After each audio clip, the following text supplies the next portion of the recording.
Saudara-saudari yang terkasih, kita jumpa lagi dalam Pelita Hati di Yohanan Channel hari ini, Minggu 15 Juni 2025, Hari Raya Tritunggal Maha Kudus.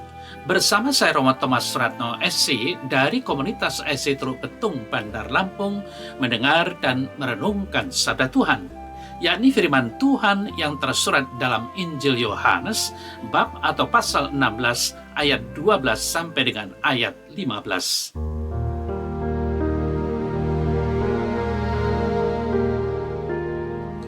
Dalam amanat perpisahannya, Yesus berkata kepada murid-muridnya, "Masih banyak hal yang harus kukatakan kepadamu, tetapi sekarang kamu belum dapat menanggungnya. Tetapi apabila Ia datang, yaitu Roh kebenaran, Ia akan memimpin kamu ke dalam seluruh kebenaran. Sebab Ia tidak akan berkata-kata dari dirinya sendiri, tetapi segala sesuatu yang didengarnya itulah yang akan dikatakannya. Dan Ia akan memberitakan kepadamu hal-hal yang akan datang. Ia akan memuliakan Aku, sebab Ia akan memberitakan kepadamu apa yang diterimanya daripadaku. Segala sesuatu yang Bapa punya adalah Aku punya. Sebab itu Aku berkata, Ia akan memberitakan kepadamu apa yang diterimanya daripadaku."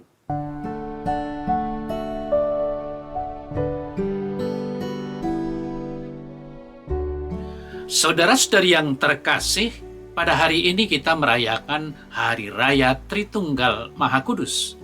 Tritunggal dari bahasa Latin Trinitas. Allah yang kita imani itu esa atau satu, tetapi dalam tiga pribadi yang berbeda, yakni Bapa, Putra, dan Roh Kudus.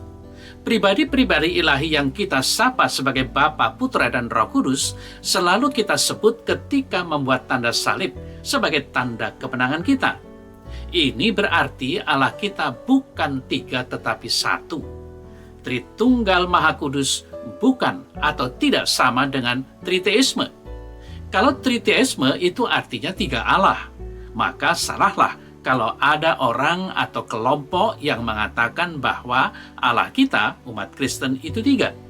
Saudara-saudari yang terkasih, mungkin di antara kita, umat Kristiani, banyak yang belum mengerti ajaran Tritunggal Maha Kudus. Dan sangat mungkin bahwa mereka atau kita sulit memahami ajaran itu, sehingga belum mengerti. Santo Anselmus mengatakan, "Credo ut intellegam", artinya, aku percaya supaya aku mengerti. Bagi orang kudus ini, tidak seperti kebanyakan orang pendapatnya. Banyak kali kita menuntut untuk mengerti lebih dulu baru percaya. Tetapi ternyata Tuhan menghendaki supaya kita mengimani dan percaya supaya kita mengerti akan rahasia Allah. Sadarilah bahwa Tuhan Allah Tritunggal masuk dalam misteri iman kita. Saudara-saudara yang terkasih, Allah Tritunggal Maha Kudus, Bapa, Putra, dan Roh Kudus. Allah disebut Bapa karena Ia adalah pencipta dan peduli dengan penuh kasih kepada ciptaannya.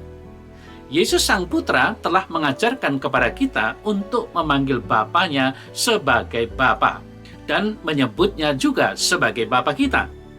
Sebelum umat Kristen Katolik menyebut yang ilahi sebagai Bapa, sebenarnya ungkapan Allah sebagai Bapa sudah ada dalam Perjanjian Lama, Kitab Ulangan 32 ayat 6, Maleakhi bab 2 ayat 10. Bahkan Tuhan juga dirasakan sebagai seorang ibu, Yesaya 66 ayat 13. Kemudian Yesus sendiri yang berkata, "Barang siapa telah melihat Aku, ia telah melihat Bapa." Yohanes 14 ayat 9. Saudara-saudara yang terkasih, Roh Kudus adalah pribadi Tritunggal Maha Kudus dan memiliki keilahian yang sama dengan Bapa dan Putra.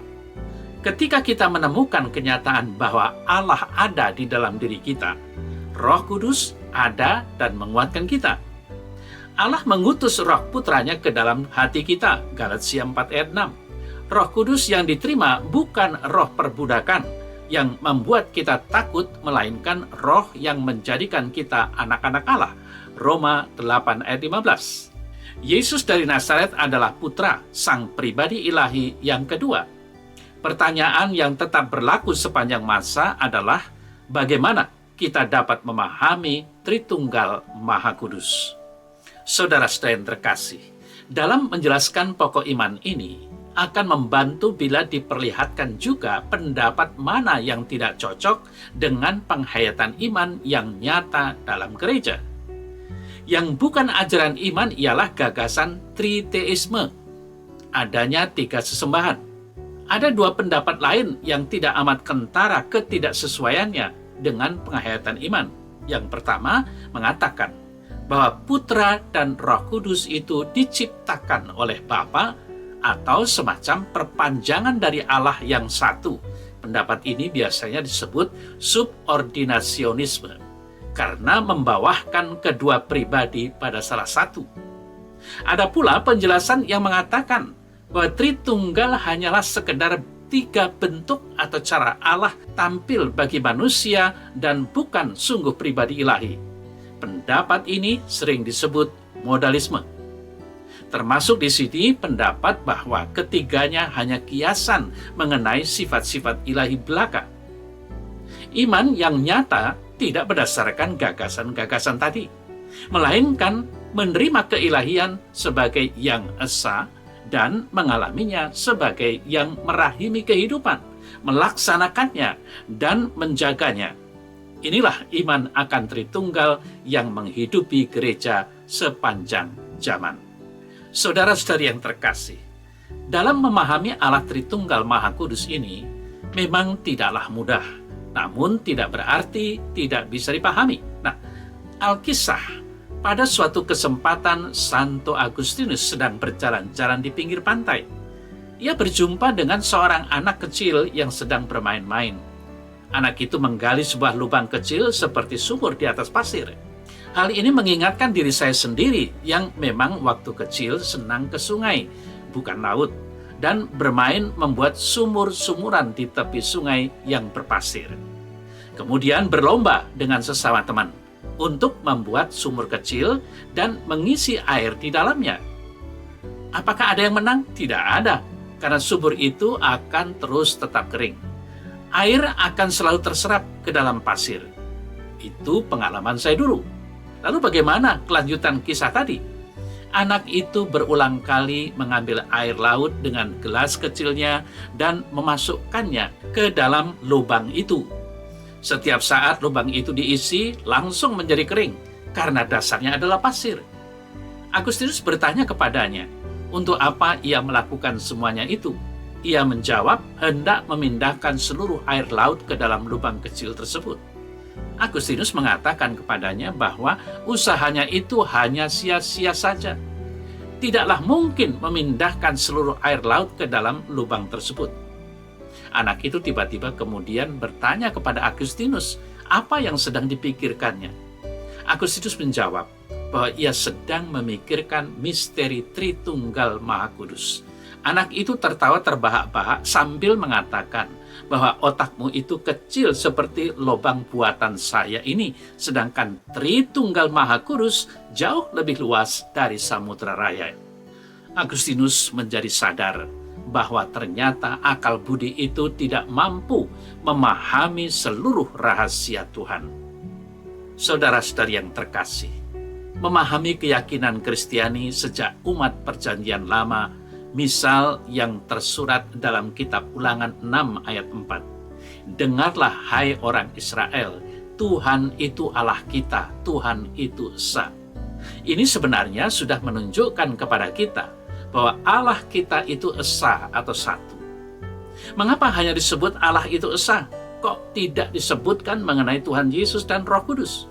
Sadarilah bahwa umat Perjanjian Lama pada masa itu baru mengenal Allah yang esa seperti itu karena mereka belum menerima pewahyuan ilahi Perjanjian Baru. Bahkan sampai sekarang, umat Yahudi keyakinannya hanya sampai di situ, karena mereka belum atau bahkan tidak menerima Yesus sebagai Mesias dan Roh Kudus seperti yang terdapat dalam Perjanjian Baru.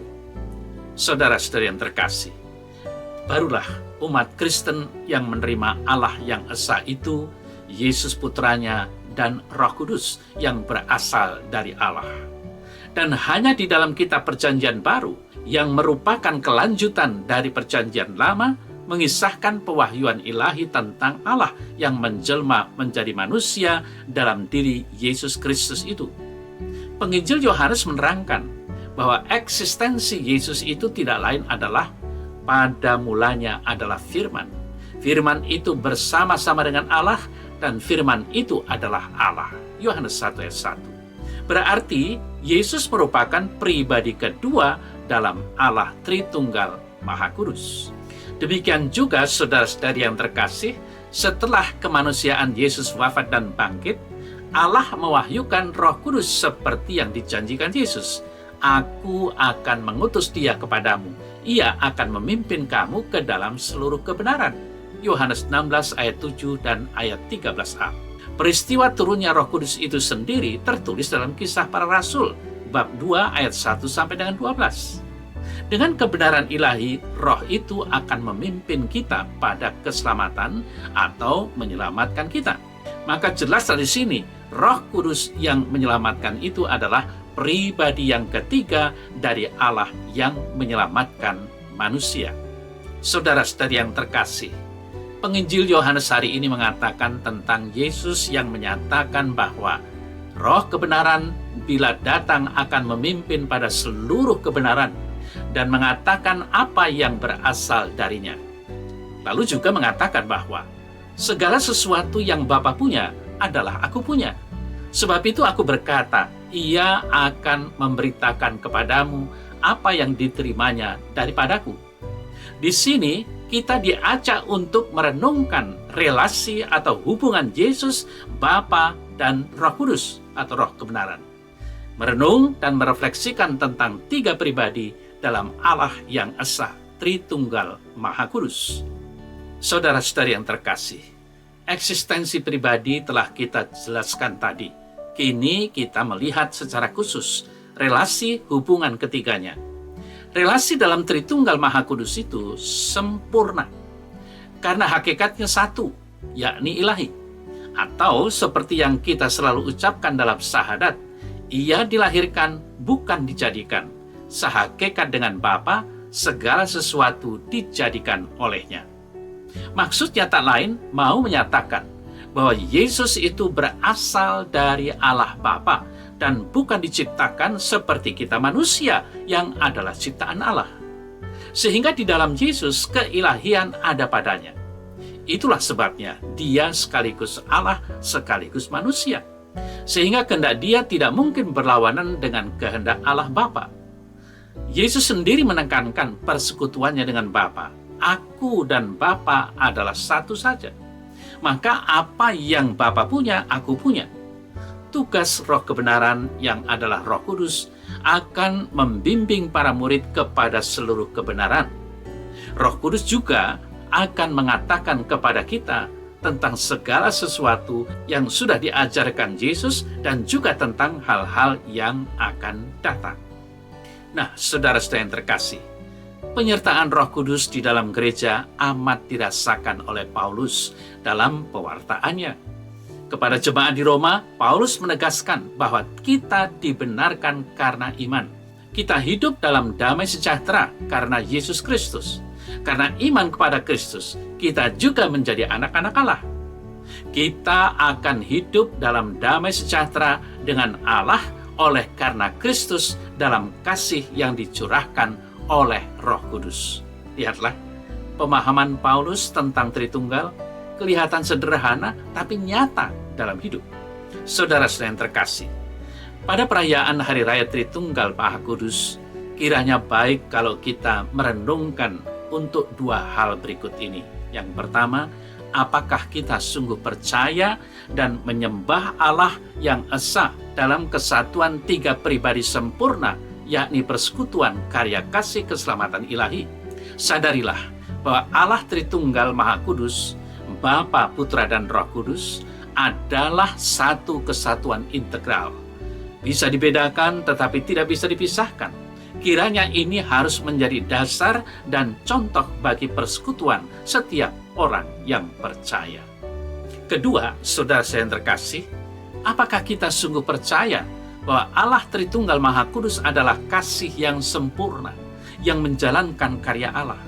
Kalau ya, maka kita hendaknya juga sebagai orang beriman selalu mencari, menemukan, dan melakukan kehendak Tuhan dalam hidup kita.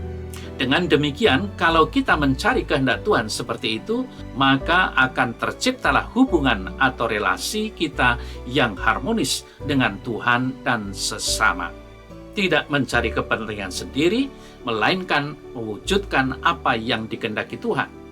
Ini akan menjadi tanda bahwa kita sungguh telah meneladan relasi kasih yang sempurna Allah yang Esa Tritunggal Maha Kudus.